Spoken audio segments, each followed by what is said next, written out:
Hello, welcome to the College Investor Audio Show. We are so honored that you're here with us today.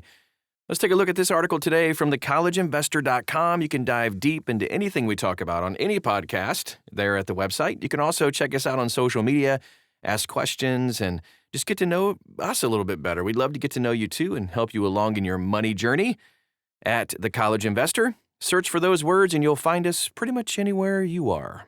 Okay, so the GOP memo seeks end to public service loan forgiveness.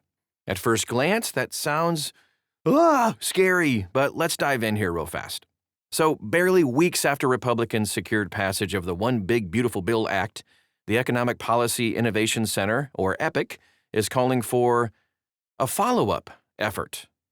Its memo, that's the key word of this whole thing, circulated among congressional staff, recommends that lawmakers use another reconciliation package to kind of reshape parts of higher education and financial regulation.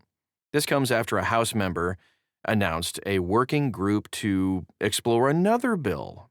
The group's proposals include creating a new family savings plan, fully defunding the CFPB, and eliminating public service loan forgiveness, or the PSLF, which is a program that forgives federal student loan debt for government and nonprofit workers after 10 years of qualifying payments. Okay. Supporters of the push are calling it OBBBA 2.0, positioning it as an extension of the first package, which was framed by Republicans as a landmark fiscal and cultural win. But the think tank's ideas face procedural and legal barriers. Let's dive in. PSLF and CFPB are in the crosshairs right now. While the memo, again, that's the key word here, memo, it's not like, a law or anything, includes a wide range of proposals. When it comes to higher education reform, both for the PSLF and the CFPB, they are the key targets in this whole thing. So the group calls for the elimination of the Public Service Loan Forgiveness Program, as well as fully defunding the CFPB. While there are currently proposed changes to the PSLF program, full termination of the program has not been a major focus until now. Many in Congress view working in public service for 10 years before receiving some loan forgiveness a pretty fair trade-off, especially considering public service jobs do include government service, the military, police, fire, and teaching.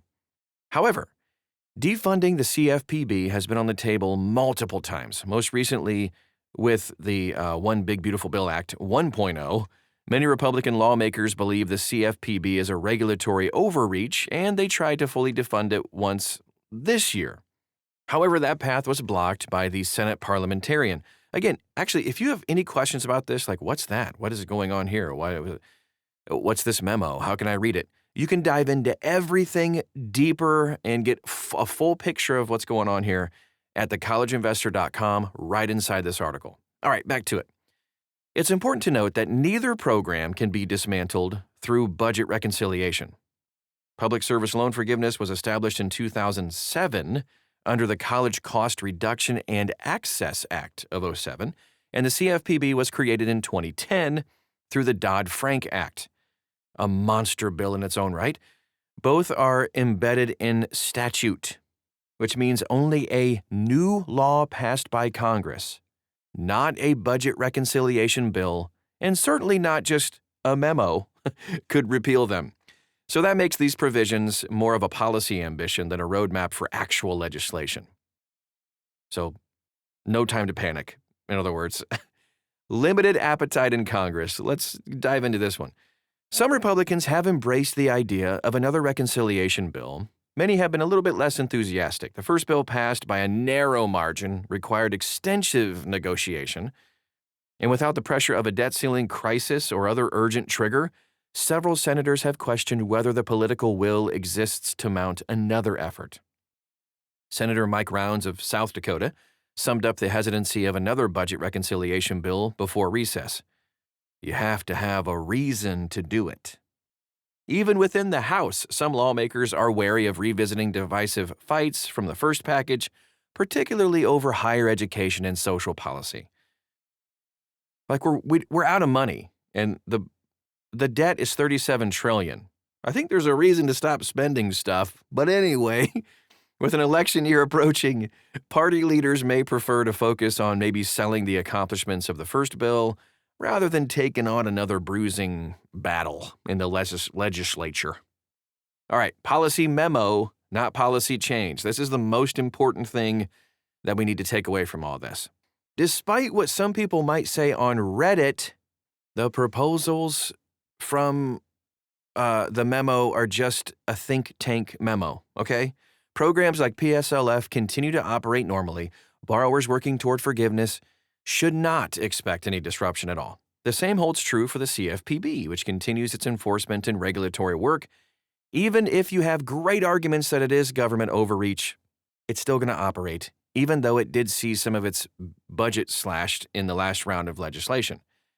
The memo's release does, however, underscore how education, finance, and federal oversight remain central flashpoints in Washington. While the chance of OBBBA 2.0 advancing anytime soon appears pretty slim, the rhetoric surrounding it may preview the policy debates of the coming election year. Yippee! Well, I hope that was exciting and invigorating. If you want to dive deeper into everything we talked about today and everything we've ever talked about before in the history of the college investor, check out thecollegeinvestor.com. Also, follow us, like us, all that other stuff on social media at The College Investor. Thanks again for stopping by today, and we'll talk to you again real soon.